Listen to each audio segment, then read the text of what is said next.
The Premier said he wished there's no prostitution in Western Australia. Police warned the public about fake $50 notes. Ivan Leung heads to Beijing to see the Chinese Premier. And the Ngong Ping 360 cable car is back in service. This is the Evening News. Good evening. Co-News reader Ana Godden is sick tonight. Let's wish her well soon. The Premier is attempting to ban prostitution in Perth suburbs by looking to a new legislation outlawing brothels. But the opposition leader Mark McGowan refused to lend his support, saying that it's not his problem that Colin Barnett cannot muster enough votes from his own MPs in the Liberal Party. State political reporter Shibs has more. WA Premier Colin Barnett has conceded that a complete ban on prostitution will not work, and is instead seeking on new laws that will ban brothels from the suburbs. Several MPs, including Janet Woolard, has suggested a sunset clause, banning prostitution completely 5 years after the implementation of the new laws. But Mr. Barnett told reporters that a complete ban on prostitution will not work, but his government will still listen to all arguments on the proposed amendments. Mr. Barnett says that although he wishes there is no prostitution, the reality is every city around the world has a level of prostitution. He adds that the main thrust of the bill is to make sure brothels do not grow in WA's suburbs. No one wants to see a brothel, no matter how discreet it might be, no one wants to see a brothel next door to their home or in their street. And this legislation that the Liberal National Government is introducing is about making sure brothels are not in the suburbs and towns of Western Australia, and to make sure that women and young girls are safe. The Premier also called on opposition leader Mark McGowan to allow Labour MPs to also have a conscience vote on the issue.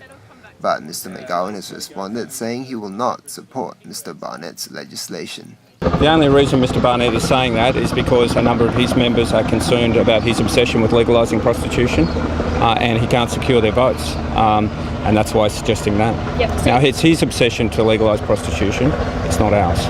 Shibs, DHK News. The opposition urged the state government to use the income of the speed and red light cameras to establish a road trauma support unit helping traffic accident victims to move on with their lives. Shadow Police Minister Michelle Roberts says similar funds exist in other states like Victoria, and accused the WA government of delaying this project far too long. Rob Johnson has been saying since 2009 that he 110% supports the establishment of a support facility for people affected by road trauma. Yet he's delayed and delayed and delayed. Budget after budget, we've waited for the changes. We've waited for legislative changes. We've waited for him to allocate the money. Despite WA Police's numerous warnings to the public about the counterfeit $50 notes, some shopkeepers in Kalgoorlie have recently become the victims of the scam. Detectives are now asking the public to stay alert after 2 reports of fake $50 notes were presented and accepted by businesses in the Goldfields area. Kalgoorlie detectives are asking members of the public to be on the lookout for counterfeit $50 notes. In the past 2 days, there have been 2 reported incidents of counterfeit $50 notes being presented and accepted at businesses. The last known incident occurred Thursday, April 5th, when a note was presented to a Kalgoorlie business, and the day before to a business in Norseman. There have also been incidents within the Wheatbelt area where counterfeit $50 notes have been presented in the past 2 weeks. Police are asking members of the public to pay particular attention to the clear window on the note, which denotes a Southern Cross. Probably the key distinctive feature in relation to the counterfeit notes are the polymer window on the polymer note. You'll note with the fake or counterfeit notes that they don't have the embroidered $50 note on them or sign. That's quite distinctive, and also the stars of the Southern Cross on the note are also quite distinctive. Anyone who is presented with a counterfeit note or has any information that could help police with the investigation are encouraged to contact police on 131 444. Corr, DHK News. The brand new headquarters for Autism Association WA was unveiled by the Premier Colin Barnett and the Minister for Mental Health Helen Morton. The building cost $11 million in total, with the Lottery West donating $4 million to the project. Tasha Campbell has more. Premier Colin Barnett officially opened the new headquarters of the Autism Association of Western Australia in Shenton Park last Thursday. Alongside Minister for Mental Health Helen Morton, Mr Barnett stated that the $11 million headquarters will provide care for over 400 preschoolers with autism and their families each year. The staff at the Autism Association of Western Australia offer a one-on-one service and deal with around 2,000 families, whose children will undergo approximately 2 sessions per week. With the state government allocating $4 million to the new venture through Lottery West, it aims to also expand on other Autism Association services.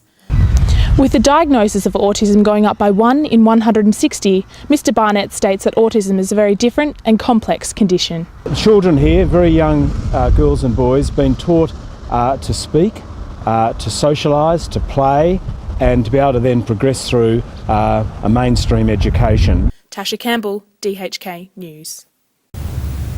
Hong Kong Chief Executive-elect C.Y. Leung headed to Beijing to receive an official appointment from China Premier Wen Jiabao.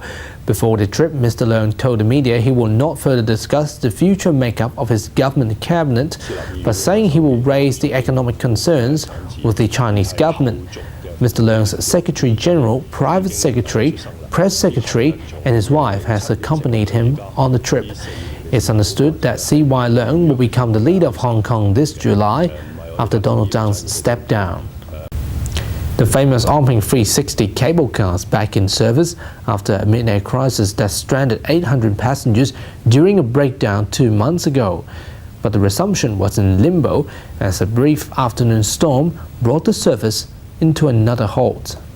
The cable car that was closed in January on Lantau Island is operating again, after another major breakdown which has stranded 800 visitors in the cold.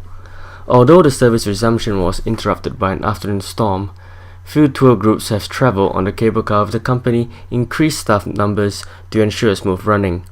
Ngong Ping 360's Managing Director Wu Shao has assured the passengers that the cable car service is reliable. Raphael Lim, DHK News, Hong Kong. Sport is next with Shibs with the wonderful news about Perth Glory's victory. Thanks guys, and hello again. This is big news this week in sports. Perth Glory beat Wellington Phoenix in a thrilling 3-2 extra time triumph in the A-League minor semi-final at the NIB Stadium in Perth. This is sweet revenge for Glory, who were left heartbroken in 2010 when they were knocked out of the finals race in a penalty shootout against the Wellington Phoenix.